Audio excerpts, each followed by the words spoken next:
Good evening all of you. Welcome आपके अपने YouTube channel HR classes में। आज की जो लेक्चर होने वाली है वह काफ़ी शानदार लेक्चर होने वाली है और आज से हम लोग एक सीरीज को स्टार्ट कर रहे हैं वह सीरीज़ का नाम होने वाला है आपका बूस्टर सीरीज। ठीक है, सो बूस्टर सीरीज का पार्ट नंबर 1 है और आज के लेक्चर्स में हम लोग जिस टॉपिक को कवर करेंगे उस टॉपिक का नाम है आपका इलेक्ट्रोस्टैटिक्स, यानी यह आपका एक यूनिट है। इस यूनिट से हम लोग अप्रॉक्सली 4 क्वेश्चंस को सिलेक्ट किए हुए हैं, जिनमें से आपका 2 जेई का पूछा हुआ प्रीवियस ईयर क्वेश्चन है, एक आपका है PW के मॉड्यूला से सिलेक्ट किया हुआ क्वेश्चन, और साथ ही साथ हम आप लोगों को एक LN जो कोचिंग सेंटर है कोटा में उसके मॉड्यूला से एक हमने क्वेश्चंस को सिलेक्ट किया हुआ है और ये क्वेश्चंस आप लोगों के लिए होमवर्क होगा जो हम कल इस क्वेश्चंस को डिस्कस कर देंगे। So this classes is very important for JEE and NEET examination के लिए, एज वेल एज आपके CBSE और जेक बोर्ड के लिए भी काफ़ी इंपॉर्टेंट है। मेरा नाम हुआ संजय कुमार। सो चलिए बिना लेट के हुए स्टार्ट करते हैं। तो देखिए जो पहला क्वेश्चन है फ्रेंड्स, फर्स्ट क्वेश्चन आपका जेई मेंस 2013 में पूछा गया है। किसमें पूछा गया है? जेई मेंस 2013 में, 2013 में पूछा गया है। चलिए देख लेते हैं इसमें कि 2 charge is equal to Q, कि 2 चार्ज हैं जो आपके किसके बराबर हैं? क्यू के बराबर है। आर केप्ट एट x बराबर -1 एंड x बराबर +1, यानी कि दोनों चार्ज को एक बार हम लोग x बराबर -1 में रखते हैं और एक बार x बराबर +1 में रखते हैं। वन द x एक्सिस, किस पर रखते हैं? x एक्सिस में। तो चलिए इसका डायग्राम पहले बनाते हैं। ये है आपका x एक्सिस, ठीक है, उल्टा हो जा रहा है, थोड़ा सा टेढ़ा हो जा रहा है। यह है आपका x एक्सिस और सपोज करते हैं कि this is the origin O से क्या किए कि माइनस ये डिस्टेंस पर, यानी कि ओरिजिन O से माइनस ये डिस्टेंस पर चार्ज पार्टिकल को रखा, यानी कि प्लस की चार्ज पार्टिकल को यहाँ रखा और फिर ओरिजिन से राइट हैंड साइड में ये डिस्टेंस की दूरी पर एक पॉजिटिव चार्ज पार्टिकल को रखा Q को। ठीक है, चलिए ये particle of mass m and charge Q0 बराबर Q/2 is placed at the origin. क्या कर देते हैं कि एक कोई और अनदर चार्ज है which is equal to Q0 बराबर Q/2 और इसका जो मास है वह कितना है? m है। इसे क्या करते हैं? ये ओरिजिन में रख देते हैं। If charge Q0 is given या small displacement along the y axis. अब क्या होता है कि ये जो आपका स्मॉल चार्ज Q0 था ये थोड़ा सा आपका y एक्सिस पर डिस्प्लेस कर गया। किधर डिस्प्लेस कर गया? y एक्सिस पर डिस्प्लेस कर गया। और सपोज करते हैं कि जो आपका चार्ज पार्टिकल है वह y एक्सिस की ओर जो डिस्प्लेस किया और कुछ इस प्रकार से किया।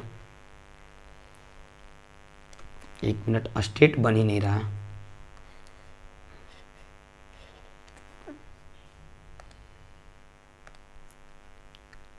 स्ट्रेट लाइन यहाँ पर है क्या?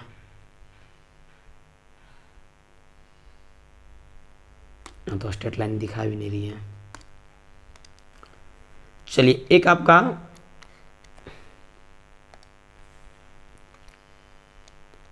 यानी थोड़ा सा आपका चार्ज पार्टिकल डिस्प्लेस कर गया ओरिजिन से, यानी कि अब आप जो है चार्ज पार्टिकल आपका यहाँ पहुँच गया।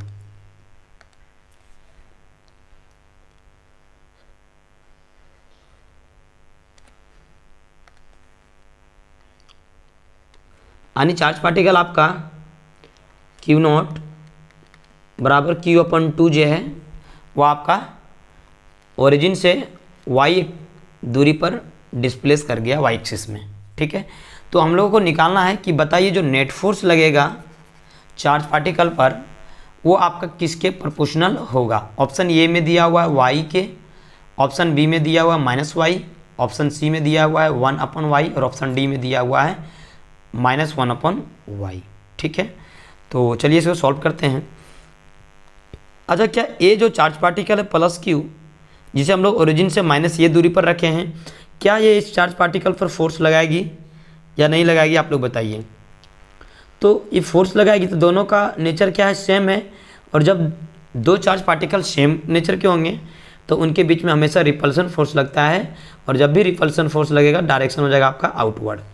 सो मान लेते हैं इसका जो फोर्स है वह है F1, यानी कि इस प्लस क्यू चार्ज के कारण जो क्यू नॉट पर बल लग रहा है वह कितना है F1। तो क्या ये जो चार्ज है ये भी आपका क्यू नॉट पर बल लगाएगा या नहीं लगाएगा, फोर्स लगाएगा। सो कुछ इस प्रकार से जाएगा, ये दोनों का नेचर सेम है।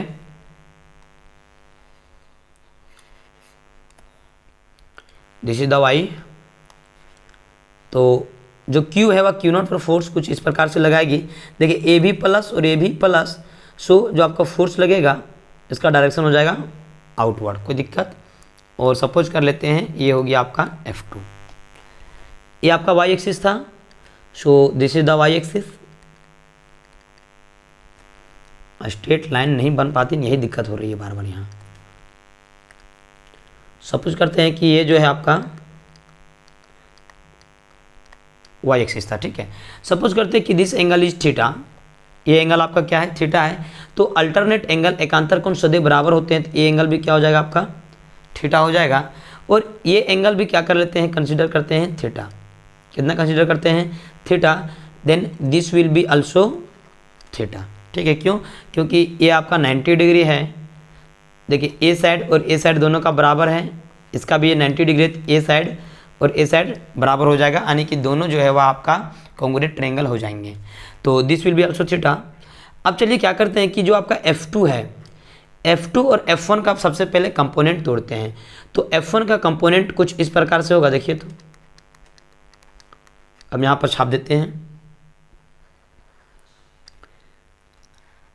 ये है आपका F1 फोर्स और दिस एंगल इज थीटा। सो जिधर आपका एंगल रहेगा थीटा में टूटेगा उसमें हम लोग लिखेंगे cos थीटा। सो F1 cos थीटा और इधर आ जाएगा F1 sin थीटा, यानी सर F1 का जो कंपोनेंट है वह इधर हो जाएगा F1 sin थीटा और अपर डायरेक्शन में हो जाएगा F1 cos थीटा, और इसका जो डायरेक्शन है वह ऊपर की ओर, कोई दिक्कत। अब चलिए इसी प्रकार से F2 का भी कंपोनेंट हम लोग तोड़ना चाहेंगे।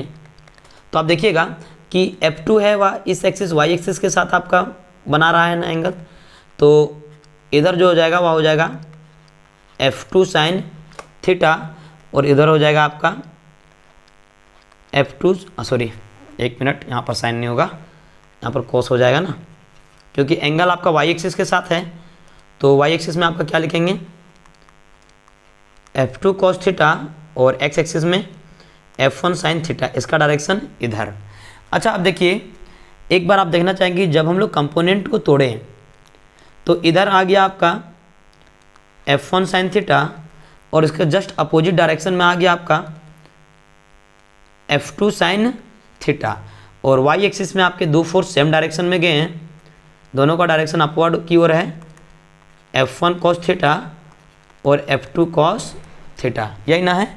अच्छा थोड़ा सा हम लोग F1 और F2 का मान निकाल लेते हैं। सो इलेक्ट्रोस्टैटिक्स फोर्स यानी कूलम्ब फोर्स के अकॉर्डिंग हम लोग निकाल सकते हैं F1 बराबर K into product of charges, so Q into Q upon 2, so Q Guna Q upon 2 upon distance का एक्स वायर, अपॉन डिस्टेंस का एक्स वायर।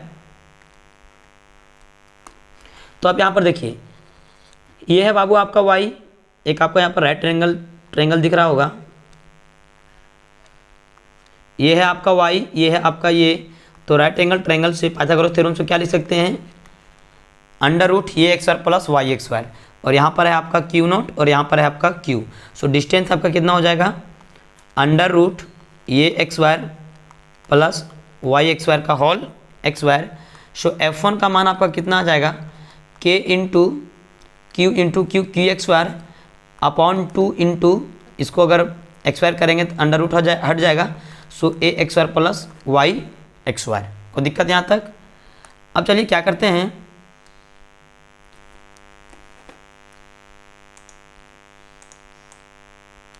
F2 का मान निकाल लेते हैं। तो F2 फिर कूलम्ब्स लॉ के according K into q x wire upon 2 upon distance. तो देखिए यही आपका Q2 है, सॉरी Q0 है, और ये आपका Q है, और इसके बीच का डिस्टेंस हम लोग को निकालना है। तो सेम आपका इसमें एक राइट एंगल ट्रायंगल बनेगा। देखिए ये हो गया आपका ओरिजिन 90 डिग्री, ये एंगल है आपका थीटा, ये वाला है ये वाला है आपका y, यानी माइनस ये है, ये हम लोग एक्स डिस्क में लिए इसलिए यहाँ पर माइनस को डिनोट कर रहे हैं। तो पाइथागोरस थ्योरम से इसको क्या लिख सकते हैं, ये x square plus Y x square का अंडर रूट। सो डिस्टेंस का एक्सपायर करेंगे तो अंडर रूट हट जाएगा, तो हो जाएगा a x square plus Y x square. अब आप लोग देखिए कि जो F1 है क्या हुआ F2 के बराबर है या नहीं है, यानी सर F1 जो है यह आपका F2 के बराबर आ रहा है। तो हम लोग क्या बोल सकते हैं, देखिए यहाँ पर इस जगह पर आप लोग देखिए जो आपका F2 cos sin थीटा है वह इस डायरेक्शन में लग रही है, और जो F1 sin थीटा है इसके अपोजिट डायरेक्शन में। क्या एक दूसरे को ये कैंसिल आउट करेगा या नहीं करेगा, कर देगा, क्योंकि दोनों का मैग्नीट्यूड आपका सेम है बट डायरेक्शन आपका अपोजिट है, so they cancel out to each other. तो आपका जो नेट फोर्स बचेगा वह केवल वाई एक्सिस में जो फोर्स लग रहे हैं वही ना बचेंगे, यानी कि नेट फोर्स बचेंगे आपका F1 cos theta plus F2 cos theta. क्या बचेंगे नेट फोर्स, सो जो आपके एफ नेट बचेंगे, एफ नेट जो आपका होगा वह क्या हो जाएगा F1 cos theta plus F2 cos theta. और अभी जस्ट बताएं कि F1 बराबर आपका कितना है F2, सो ओवरऑल इसे क्या लिख सकते हैं, आप लिख सकते हैं इसे 2 F1 cos थीटा। सो एफ नेट बराबर आ गया आपका 2 F1 cos थीटा। अब हम लोग क्या करते हैं, cos थीटा का मान निकाल लेते हैं पहले। सो cos थीटा, यहाँ पर देखिए अभी एक ट्रायंगल हम लोग बनाए हुए थे which is right angle triangle. ये आपका ओरिजिन था यहाँ पर 90 डिग्री, ये आपका थीटा एंगल था, ये आपका y था, ये आपका ये था, और पाइथागोरस थ्योरम से ये आपका निकला था a x square plus Y x square. यहाँ पर जो चार्ज था आपका Q/2 Q0 चार्ज था जो स्मॉल डिस्प्लेस किया था वाई एक्सिस में, और यहाँ पर आपका प्लस Q चार्ज था। सो इस ट्रायंगल से cos थीटा बराबर आपका क्या आ जाएगा, बेस यानी y upon hypotenuse which is equal to A x square plus Y x square. So cos theta का मान पुट कर देंगे तो एफ नेट बराबर आपका आ जाएगा 2 इंटू F1।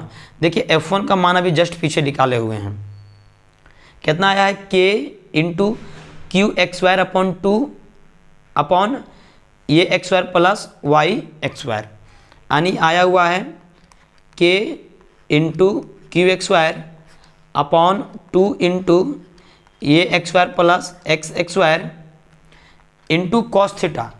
आपका कॉस थीटा का मान आपका कितना है, y अपॉन अंडर रूट ये x square plus Y x square. एक सेकेंड, हम लोग x कैसे ले लिए बाबू, यहाँ पर y ना है तो y का एक्स स्क्वायर होगा, y का एक्स स्क्वायर है ना, यहाँ पर थोड़ा सा मिस्टेक हो गया था, ये x नहीं है ये आपका y है, तो यहाँ से हो जाएगा y का एक्स स्क्वायर। सो 2 से 2 आपका cancel out, so F net बराबर आ जाएगा आपका k बराबर होता है 1/4 pi epsilon not Q x square into Y upon, अगर ये दोनों फैक्टर्स को जब गुना करेंगे तो आपका आ जाएगा ये x square plus Y x square का होल पावर 3/2। सो आप देखिएगा कि जो आपका एफ नेट है बराबर आ गया आपका 1/4 pi epsilon not Q x square y upon ये x square plus Y x square का होल पावर 3/2। अब क्वेश्चंस को एक बार देख लीजिए, क्वेश्चंस को रीड कीजिए। यहाँ पर जो दिया हुआ कि जो आपका y डिस्प्लेसमेंट है वह a से बहुत ही छोटा है, y डिस्प्लेसमेंट जो है आपका वह a से बहुत ही छोटा है, यानी कि y is much less than ये, यानी y जो है वह a से बहुत ही कम है। तो इसको इस प्रकार लिख सकते हैं, देखिए तो अगर y आपका a से बहुत ही कम है तो a x square plus Y x square जो हो जाएगा वह नियरली इक्वल टू किसका हो जाएगा, ए एक्स वायर के बराबर हो जाएगा। सो इसको क्या लिख सकते हैं, ए एक्स वायर। सो एफ नेट बराबर आ जाएगा आपका 1/4 pi epsilon not Q x wire into Y upon A plus Y x wire which is equal to या फिर nearly equal to A x wire का होल पावर 3/2 से 2 से 2 आपका कैंसल आउट, यानी कि जो आपका एफ नेट आ जाएगा फाइनली वो आ जाएगा 1/4 pi epsilon not Q x wire into Y upon a का पावर 3। देखिए ए तो आपका फिक्स है, अगर आप यहाँ से ये तो आपका फिक्स है, जो चार्ज आपका दिया होगा चार्ज पार्टिकल का वो भी फिक्स हो जाएगा, और 1/4 पाई एप्सिलॉन नॉट क्या आपका कांस्टेंट है केवल आपका। तो हम लोग लिख सकते हैं इसको एफ नेट बराबर, ये पूरा फैक्टर कौन कौन है, देखिए 1/4 पाई एप्सिलॉन नॉट कांस्टेंट हो गया, ये क्यू आपका कांस्टेंट हो गया, और क्यू एक्स वायर भी आपका क्या हो जाएगा, कांस्टेंट हो जाएगा। यानी इसको कांस्टेंट एक हम लोग ले लेते हैं के डैश इंटू वाई। तो हम लोग क्या बोल सकते हैं कि जो आपका एफ नेट है वह वाई के डायरेक्टली प्रोपोर्शनल है, यानी कि जो नेट फोर्स लगेगा वह जितना ज़्यादा आपका चार्ज पार्टिकल वाई एक्सिस में डिस्प्लेस करेगा उतना ही ज़्यादा इस चार्ज पार्टिकल पर फोर्स लगेगी। सो राइट आंसर जो होने वाला है वह ऑप्शन ए नंबर जो है वह आपका राइट आंसर होने वाला है। ठीक है, कि net force is directly proportional to displacement Y in the Y axis.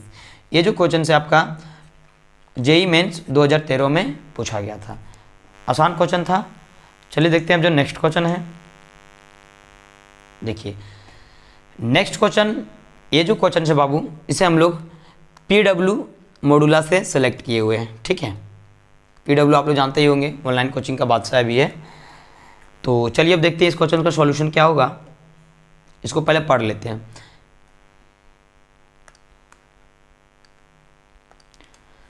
To small spheres of masses capital M1 and M2, कि दो छोटे छोटे गोले हैं जिनका मास है M1 and M2, are suspended by weightless insulating threads of length L1 and L2। क्या करते हैं कि जो दो छोटे छोटे आपके स्फीयर्स हैं जिनका मास आपका कितना है M1 और M2, और इसमें चार्ज आपका कितना है Q1 और Q2, दोनों को हम लोग क्या करते हैं एक थ्रेड से आप मतलब दो अलग अलग थ्रेड से हम लोग सस्पेंड कर दिए हुए, झुला दिए हुए हैं, जिसका लंबाई है L1 एक थ्रेड का और दूसरा का है L2। ठीक है, और जो चार्ज है वह है आपका Q1 और Q2। कोई दिक्कत? The spheres are suspended such that कि they are in level with another, कि जो आपके स्फीयर्स हैं इनको इस प्रकार से सस्पेंडेड किए हुए हैं, इस प्रकार से झुलाए हैं कि उन लोगों का जो लेवल है ना वह एक दूसरे से मैच कर रहा है, यानी कि लेवल आपका, यानी कि दोनों का जो झुला हुआ है वो जो झुला हुआ का लेवल आपका क्या है, सेम है।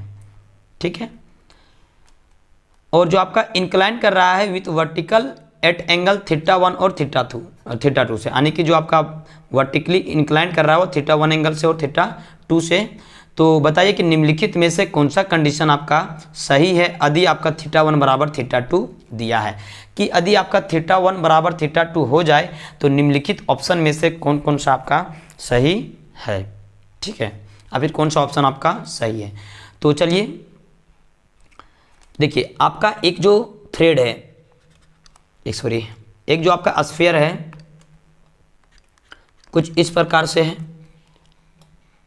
इसको हम लोग ऐसे लटकाए हुए हैं। ठीक है, और ये जो वर्टिकली आपका एंगल बना रहा है और कितना एंगल बना रहा है θ1। कोई दिक्कत?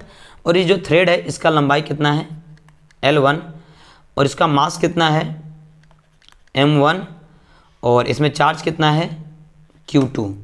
तो भैया यहाँ पर एक चार्ज पार्टिकल है Q2, तो क्या इस स्फीयर को पृथ्वी अपने केंद्र की ओर आकर्षित करेगी mg फोर्स के साथ, हाँ या ना? करेगी ना। तो यहाँ पर मास कितना है आपका कैपिटल M है, तो इसको हम लोग क्या लिख सकते हैं कि mg बराबर यहाँ हो जाएगा कैपिटल M1 इंटू जी। चलिए ये यदि आपका थीटा है,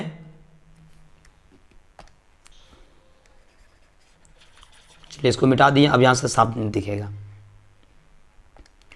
अगर ये आपका थीटा है तो भैया ये एक प्रकार से रस्सी है, तो क्या इस रस्सी पर टेंशन लगेगा या नहीं लगेगा? लगेगा, मान लेते हैं टेंशन कितना लगा, टी लगा, तो अगर ये आपका थीटा है तो ए भी आपका क्या हो जाएगा, थीटा 1 नहीं हो जाएगा। अगर थीटा 1 है तो ये भी थीटा 1 हो जाएगा। और एक आपका इधर है चार्ज पार्टिकल ना, यानी स्फीयर इधर हुआ, इधर झुलाए हैं कुछ इस प्रकार से कि दोनों का लेवल आपका सेम है, ठीक है, दोनों का जो लेवल है वो क्या है आपका सेम है। तो लेवल को पहले सेव कर लेते हैं, यहीं तक है, ठीक है। तो यहाँ पर भी एक आपका स्फीयर है जिसका मास है आपका m2 और चार्ज है आपका q2 ना। तो इस पर भी धरती जो अपने सेंटर की ओर इसको खींचेगी m2g के फोर्स से। ये भी आपका थ्रेड है तो भैया इसमें टेंशन T लगेगा और दिस एंगल इज थीटा 2। तो इधर एक कंपोनेंट हम लोग तोड़ेंगे तो आपका कितना आ जाएगा बताइए। अगर हम लोग टेंशन का कंपोनेंट तोड़ना चाहेंगे तो this angle will be theta 2, होंगे या नहीं होंगे, क्योंकि आप लोग पढ़े होंगे कि अगर ये आपका थीटा है तो ये भी एंगल आपका थीटा होगा, ठीक है, एकांतर कोण बराबर होते हैं। सो यहाँ से यदि हम लोग टेंशन का कंपोनेंट तोड़ना चाहें सेकेंड केस में, तो यहाँ पर जिधर थीटा उधर theta cos theta, so T cos theta 2 हो जाएगा और इधर इसका कंपोनेंट आ जाएगा टी साइन थीटा 2। कोई दिक्कत? अच्छा, ए भी आपका एक चार्ज पार्टिकल है और ए भी आपका एक चार्ज पार्टिकल है, तो क्या दोनों चार्ज पार्टिकल के बीच इलेक्ट्रोस्टैटिक फोर्स लगेगी या नहीं लगेगी? लगेगी। देखिए बोला है कि ये जो बॉडी है ना तो ऊपर जा रही है ना तो नीचे जा रही है, ना ही लेफ्ट में और ना ही राइट में, यानी कि ये जो आपका स्फीयर है वो आपका इक्विलिब्रियम में है। तो क्या ये जो चार्ज पार्टिकल है वह इस पर फोर्स लगाएगी कुछ इस प्रकार से, देखिए एफ ई लगाएगी या नहीं लगाएगी? लगाएगी ना। चलिए अब इसको देखते हैं। अगर यहाँ पर टेंशन का कंपोनेंट तोड़ना चाहेंगे तो इधर आ जाएगा आपका टी कॉस थीटा 1 और इधर आ जाएगा आपका टी साइन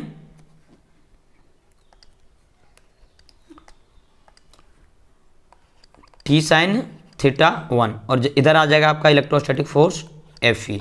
अब चलिए देखते हैं इक्विलिब्रियम कंडीशन में, तो आपका आ जाएगा, देखिए इक्विलिब्रियम में जो है ये आपका टी कॉस थीटा 1 को कौन बैलेंस करेगा? m1g, क्योंकि ना तो ये ऊपर जा रहा है और ना ही नीचे, यानी कि टी कॉस थीटा 1 बराबर हो जाएगा आपका m1g और टी साइन थीटा 1, देखिए ना तो बॉडी आपका इधर डिस्प्लेस कर रहा है और ना ही इधर, यानी सर जो टी कॉस थीटा 1 है जो इधर लग रही है और जो आपका इलेक्ट्रोस्टैटिक फोर्स जो इधर लग रही है वो बैलेंस होगा।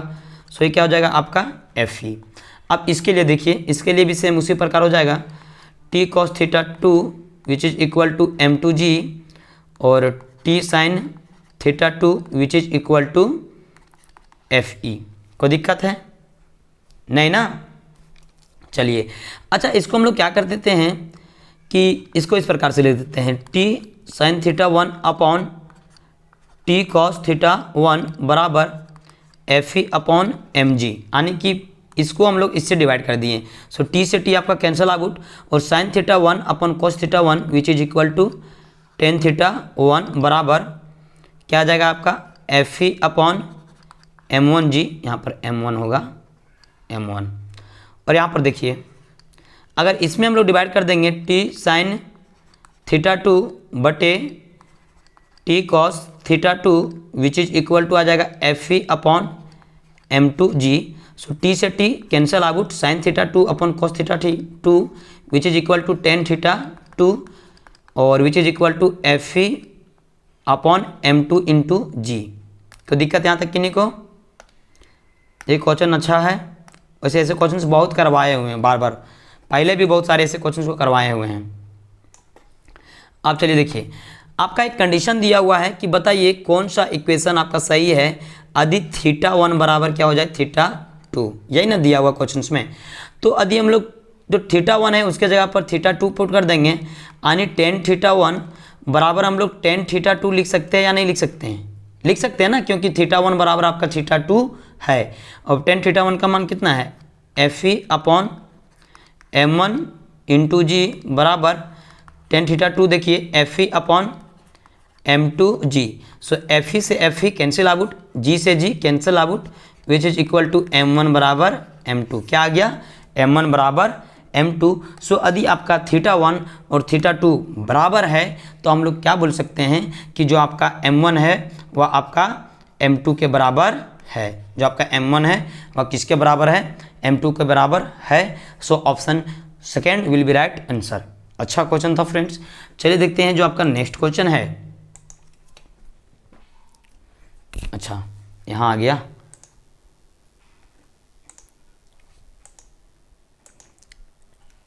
चलिए नेक्स्ट क्वेश्चन देख लीजिए। ये भी जो क्वेश्चन है आपका या जेई मेंस 2019 में पूछा गया है और जो शिफ्ट था वह शिफ्ट नंबर सेकेंड था 8 अप्रैल को। ठीक है, अच्छा क्वेश्चन है, टॉर्क से रिलेटेड क्वेश्चंस है।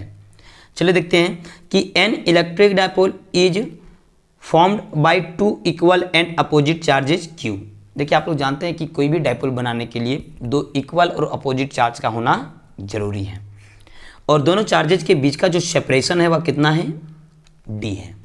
ठीक है, the charges have same mass m, कि जो दोनों चार्जेज हैं उनका मास कितना है, m और m है। ठीक है, it is kept in uniform electric field E। क्या करते हैं कि इस चार्ज पार्टी जो आपका डायपोल बना, इस डायपोल को क्या कर दिए, यूनिफॉर्म इलेक्ट्रिक फील्ड E में रख दिए। तो सबसे पहले हम लोग क्या करते हैं, यूनिफॉर्म इलेक्ट्रिक फील्ड को ड्रॉ कर लेते हैं। आप लोग जानते हैं कि पैरेलल लाइंस आपके यूनिफॉर्म इलेक्ट्रिक फील्ड को डिनोट करते हैं। ठीक है, चलिए मान लेते हैं ये आपका यूनिफॉर्म इलेक्ट्रिक फील्ड है जिसका जो डायरेक्शन है वह लेफ्ट टू राइट है। ठीक है, if it is slightly rotated from its equilibrium. देखिए आपका दिया हुआ है कि जो टॉर्क है वह शुरुआती में किस में है, इक्विलिब्रियम कंडीशन में है। तो चलिए सबसे पहले हम लोग एक टॉर्क को बनाते हैं बाबू। तो आप लोग जानते हैं कि टॉर्क इलेक्ट्रिक डायपोल आपका इक्विलिब्रियम में है। तो आप लोग जानते हैं कि इलेक्ट्रिक डायपोल आपका दो इक्वल और अपोजिट चार्जेस से बनता है, तो -q और +q। और आप लोग जानते हैं कि इलेक्ट्रिक डायपोल मोमेंट का डायरेक्शन -q से +q में होता है। ठीक है, तो सपोज करते हैं कि this is the -q charge and this is the +q charge. और आप लोग जानते हैं कि इलेक्ट्रिक डायपोल मोमेंट का डायरेक्शन होता है माइनस चार्ज से प्लस चार्ज। आपका इलेक्ट्रिक डायपोल तभी आपका इक्विलिब्रियम कंडीशन में होगा, यानी कि स्टेबल इक्विलिब्रियम में तभी होगा जब इलेक्ट्रिक फील्ड और इलेक्ट्रिक डायपोल मोमेंट का डायरेक्शन क्या हो, सेम हो। ठीक है, और बोल दिया कि दोनों के बीच की जो दूरी है, यानी कि इलेक्ट्रिक डायपोल का जो लेंथ है वह कितना है आपका, d बोला हुआ है। अब क्या कर दिए, देखिए अब हम लोगों ने क्या कर दिया कि जो डायपोल है इसको हम लोग स्लाइटली रोटेट कर दिए फ्रॉम इट्स इक्विलिब्रियम से, यानी कि इसके इक्विलिब्रियम पोजीशन से हम लोगों ने क्या किया कि इसको स्लाइटली रोटेट कर दिया, यानी थोड़ा सा घुमा दिया। तो भैया ये आपका इक्विलिब्रियम में था, तो अब हम लोग इलेक्ट्रिक डायपोल को क्या कर दिए कि थोड़ा सा इसे थीटा एंगल के साथ रोटेट करवा दिए। कितना एंगल के साथ, थीटा एंगल के साथ। तो शायद आपका इलेक्ट्रिक डायपोल कुछ इस प्रकार से हो जाएगा। देखिए इस प्रकार से एंटी क्लॉकवाइज में हम लोग इसको रोटेट कर दिए। तो ये जो पॉजिटिव चार्ज है यहाँ पर आ जाएगा और यहाँ पर हो जाएगा आपका नेगेटिव चार्ज। और जान रहे कि चार्ज का जो मासेस दिया हुआ है वो आपका m है। ठीक है, तो क्या ये पॉजिटिव चार्ज पार्टिकल में इलेक्ट्रिक फील्ड की ओर एक फोर्स लगेगा which is equal to q into e. आप लोग जानते हैं कि अगर चार्ज पार्टिकल पॉजिटिव हो तो इस पर जो फोर्स लगती है वह इलेक्ट्रिक फील्ड के डायरेक्शन की ओर लगती है, और यदि आपका चार्ज पार्टिकल माइनस हो तो इस पर जो फोर्स लगेगी वह इलेक्ट्रिक फील्ड के डायरेक्शन के अपोजिट लगेगी। तो इधर आपका इलेक्ट्रिक फील्ड है, इस इलेक्ट्रिक फील्ड का डायरेक्शन इधर है, तो नेगेटिव चार्ज में फोर्स आपका इधर लगेगी। चलिए, तो which is equal to q into e. और जो डिस्टेंस है वो आपका कितना है बाबू, d आपका दे रखा है।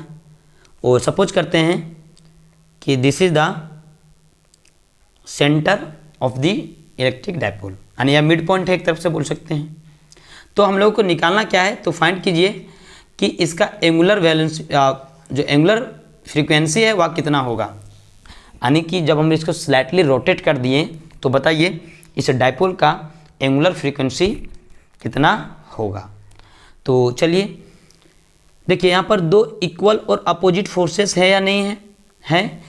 ये फोर्स क्या चाहेगी, यानी जो प्लस क्यू में लग रहा है, ये चाहेगा कि हम डायपोल को इधर ले आएँ, क्लॉकवाइज में रोटेट करना चाहेगा। जबकि ये जो माइनस क्यू चार्ज है ये चाहेगा कि हम इसको इलेक्ट्रिक डायपोल को ऐसे रोटेट करें। तो देखिए दोनों फोर्स आपका इलेक्ट्रिक डायपोल को क्लॉकवाइज रोटेट करना चाह रही है, तभी ना आपका इलेक्ट्रिक डायपोल फिर से बैलेंस कंडीशन में आएगा। अगर ए वाला आपका अपर चल जाए इतना दूर तक और ए वाला आपका यहाँ तक आ जाए तो आपका क्या हो जाएगा, अगेन आपका डायपोल इक्विलिब्रियम में आ जाएगा। यानी कि जो प्लस चार्ज है वो भी चाह रहा है कि हम क्लॉकवाइज में डायपोल को रोटेट करें। सो आप लोग बताइए कि किसी भी इलेक्ट्रिक डायपोल में जो टॉर्क लगता है which is equal to P E sine theta, इतना होता है ना। अब एक बात बताइए, जो टॉर्क है, टॉर्क यानी कि जो पॉजिटिव चार्ज है वह चाह रहा है कि हम फोर्स लगाएं क्लॉकवाइज में इधर, और नेगेटिव चार्ज भी चाह रहा है कि हम लगाएं फोर्स क्लॉकवाइज में। बोल रहा है या नहीं बोल रहा है। लेकिन जो आपने एंगल लिया हुआ है वो आपका कैसा है, एंटी क्लॉकवाइज। यानी हम लोग बोल सकते हैं कि जो आपका टॉर्क लग रहा है, जो आपका टॉर्क लग रहा है वह किधर लग रहा है, क्लॉकवाइज। देखिए ऐसे ना टॉर्क लग रहा है प्लस के कारण ऐसे और माइनस चार्ज के कारण ऐसे, तो आपका क्लॉकवाइज है या नहीं है ना। जब दो equal and opposite force opposite direction में लगे तो उसको क्या बोलते हैं, टॉर्क जनरेट होता है। ये चाहेगा कि हम इसको इधर रोटेट करें और ये चाहेगा हम इसको ऐसे रोटेट करें, यानी टॉर्क लग रहा है। लेकिन सर जो आपका एंगल है वह क्या है, एंटी क्लॉकवाइज। तो क्या इसके लिए हम यहाँ पर माइनस साइन दे दें, कि जो माइनस साइन आपका रिप्रेजेंट कर रहा है कि जो टॉर्क है और जो आपका एंगुलर डिस्प्लेसमेंट जिससे आप रोटेट किए हैं, थोड़ा सा शिफ्ट किए हैं टॉर्क का, वह दोनों का डायरेक्शन क्या है, अपोजिट है।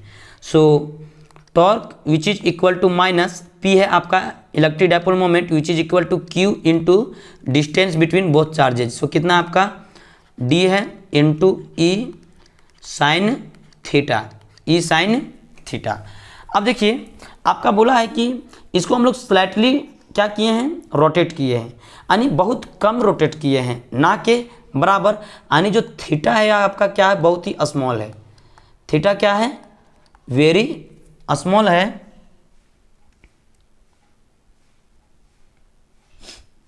थीटा जो आपका है वह बहुत ही स्मॉल है।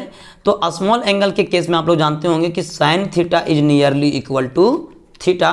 सो वी कैन से दैट कि torque is equal to minus q into d e into theta. और आप लोग रोटेशनल डायनेमिक्स में पढ़े होंगे कि टॉग बराबर होता है moment of inertia into angular acceleration. I है आपका मोमेंट ऑफ इनर्शिया और अल्फा है आपका एंगुलर एक्सलेरेशन। सो हम लोग क्या पुट कर सकते हैं, टॉग बराबर i into alpha which is equal to minus q into d e theta. कोई दिक्कत है? अब चलिए देखते हैं। सो यहाँ से हम लोग एंगुलर एक्सलेरेशन बराबर लिख सकते हैं minus q d upon moment of inertia into E into theta. लिख सकते हैं या नहीं लिख सकते हैं? चलिए अब मोमेंट ऑफ इनर्शिया बराबर क्या होता है, सपोज करते हैं कि ये आपका वो ओरिजिन है, यहाँ पर एक कोई मास है m1 और एक यहाँ पर मास है आपका m2। ओरिजिन से m1 मास की दूरी है x1 और m2 मास की दूरी है आपका x2। तो इसका मोमेंट ऑफ इनर्शिया निकलेगा मास इंटू डिस्टेंस का x स्क्वायर, ओरिजिन से डिस्टेंस का x स्क्वायर, फिर प्लस सेकेंड मास के लिए m2 इंटू इसका ओरिजिन से डिस्टेंस का x स्क्वायर, तो इसका डिस्टेंस कितना है, x2 का x स्क्वायर। तो यहाँ से हम लोग मोमेंट ऑफ इनर्शिया निकाल सकते हैं। देखिए आपका डायपोल कुछ इस प्रकार से था, यहाँ पर प्लस क्यू, यहाँ पर माइनस क्यू और यहाँ पर आपका ओरिजिन था और इसका मास कितना था m और इसका भी मास m था। और देखिए टोटल दूरी आपका कितना था, d था। और ये जो आपका पॉइंट वो है ना, वह मिड पॉइंट होता है। सो ये आपका d/2 हो जाएगा यहाँ से यहाँ तक और यहाँ से यहाँ तक d/2। तो i का मान हम लोग क्या निकालेंगे, मास इंटू डिस्टेंस। तो डिस्टेंस आपका कितना है सेंटर से, d/2। सो d/2 का होल स्क्वायर। एक सेकेंड,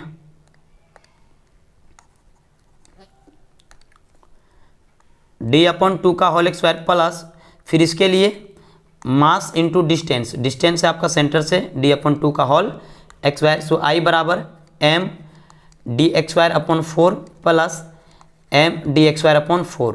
तो I बराबर यानी मोमेंट ऑफ इनर्शिया बराबर आपका कितना आ जाएगा m dx²/2। सो I का मान आपका आ जाएगा यानी मोमेंट ऑफ इनर्शिया का मान आ जाएगा m dx²/2। सो यहाँ पर पुट कर देंगे। सो एंगुलर एक्सेलरेशन बराबर minus q d upon i आ गया आपका m d का x²/2 था, 2 आपका ऊपर चल जाएगा इंटू इलेक्ट्रिक फील्ड इंटू जिससे आप शिफ्ट किए हैं एंगल। तो एक डी से एक डी आपका कैंसिल आउट। सो अल्फा बराबर माइनस 2q अपॉन सॉरी 2 कैसे आ जाएगा, हाँ ठीक है 2q upon M D into E into theta. अब आप लोग एक बात बताइए, आप लोग पढ़े होंगे simple harmonic motion, simple harmonic motion class 11th याद कीजिए। आप लोग बोलेंगे सर क्लास 11th पढ़े नहीं है, तो सिंपल हार्मोनिक मोशन में जो आपका एक्सेलरेशन होता है which is equal to minus omega x² into Y.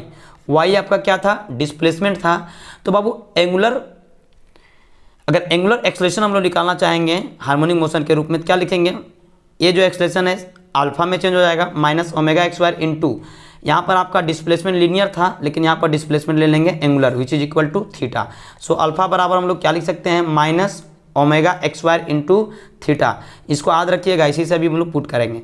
सो यहाँ अल्फा बराबर क्या लिख सकते हैं minus 2QE upon M D into theta, यही ना है। और अभी जस्ट बताएं कि सिंपल हार्मोनिक मोशन में जो आपका एंगुलर एक्सेलरेशन होता है which is equal to alpha बराबर minus omega x² into theta. तो ये जो आपका क्वांटिटी है इसको हम लोग क्या इससे इक्वेट कर सकते हैं कि अल्फा बराबर minus omega x² into theta, जहाँ पर ओमेगा आपका क्या है एंगुलर फ्रीक्वेंसी, क्या होता है आपका एंगुलर फ्रीक्वेंसी। तो यहाँ से हम लोग लिख सकते हैं कि ओमेगा x² बराबर 2QE upon M d. So omega बराबर under root 2QE upon M d, यानी कि जो एंगुलर फ्रीक्वेंसी हो जाएगा टॉर्क का वो आपका कितना हो जाएगा, ये पूरा हॉल में हो जाएगा अंडर रूट ना, पूरा हॉल में रहेगा ये अंडर रूट। सो वह हो जाएगा 2QE upon M D, this is the angular frequency. कोई दिक्कत नहीं ना। तो चलिए यही आपसे पूछा था कि बताइए एंगुलर फ्रीक्वेंसी क्या होगा। अगर पूछता टाइम पीरियड, क्या पूछता टाइम पीरियड आपका कितना होगा डायपोल मोमेंट का, तो आप लोग जानते हैं कि ओमेगा बराबर होता है 2π/t। तो यहाँ से हम लोग ओमेगा का वैल्यू पुट कर दें 2π/t which is equal to 2QE upon M d. So यहाँ से t का मान निकालना चाहेंगे तो आ जाएगा 2π under root m d upon 2QE। This is the time period of the dipole, electric dipole in uniform electric field. कोई दिक्कत है। तो यहाँ से आपसे पूछा गया था एंगुलर फ्रीक्वेंसी कितना होने वाला है।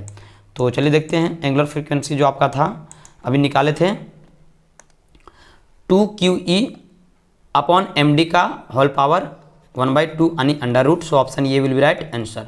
अगर यहाँ से टाइम पीरियड पूछता तो आप लोग टाइम पीरियड भी निकाल लेते हैं। सो अच्छा क्वेश्चन था। चलिए देखते हैं जो आप लोग के लिए होमवर्क है। देखिए ये जो क्वेश्चन है वह आप लोगों के लिए होमवर्क है, इसे आप लोग जरूर प्रयास कीजिएगा, ठीक है। तो आज के लिए इतना ही रखते हैं, मिलते हैं आप लोगों से नेक्स्ट वीडियो में। तब तो आप लोग अपना पढ़ाई करते रहिए। जय हिंद, जय भारत।